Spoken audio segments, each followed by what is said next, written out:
shea butters are a lot harder, especially if they're from Ghana. This one is from Ghana, but I do feel like, and it is unrefined, but it does have a smoother kind of consistency, as you can kind of see there.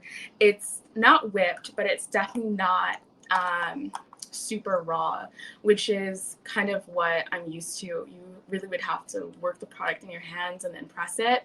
Because I'm lazy from time to time, I like to just use my finger and I apply just a couple spots on my face, and then I go in with Drunk Elephant's marula oil, and I use that to kind of buff that into my skin, and it applies evenly. I massage it and then I press with my palms, which is typically what you're supposed to do. Again, I sometimes get lazy.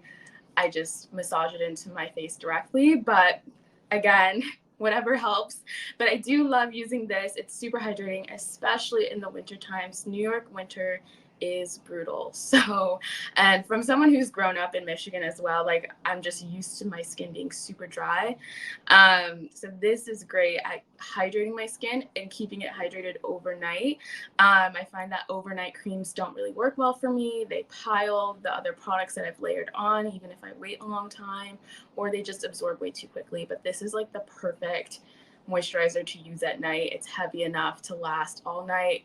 I will say that I won't use this as much during the day, just because I find that my makeup applies a little, I wouldn't say cakeier, but it because this is so thick, and if you're not careful with how much you apply, then it becomes a little bit harder to then apply makeup. And I typically wear a good amount of makeup on my face to cover the hyperpigmentation. So I don't typically use this during the day when I wear makeup, but at night it is amazing. And I also put it all on my neck, and I use it, even though this is the facial one, I do put it like on my neck, and I put it on like parts of my shoulders and sometimes just on my hands, because why not?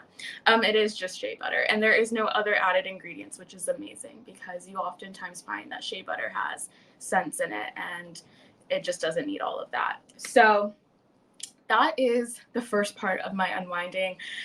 I take care of my skin. I'm a big skincare person. I've got a closet full of skincare in addition to what's in my bathroom and what's in my travel bag.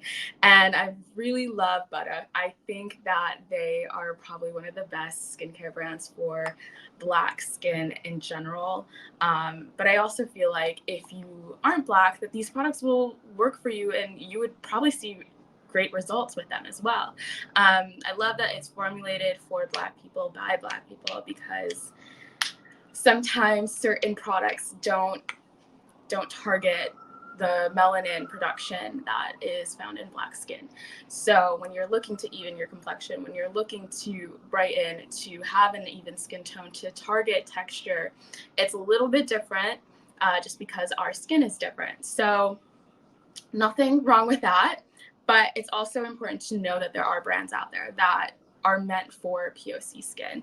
And this is one of my favorite by far. So I go in with my skincare, and then after that, it becomes real with just kind of taking care of the rest of my body. Especially after I take a long, like 30-minute shower. I have dry hands. I experience dry like elbows. Very weird. Sometimes like the middle of my back is really dry. So I also think it's in part to the winter, also the air. It's just a lot different than what I experienced in London. So I go in with a body scrub, and I am also very new to body scrubs, because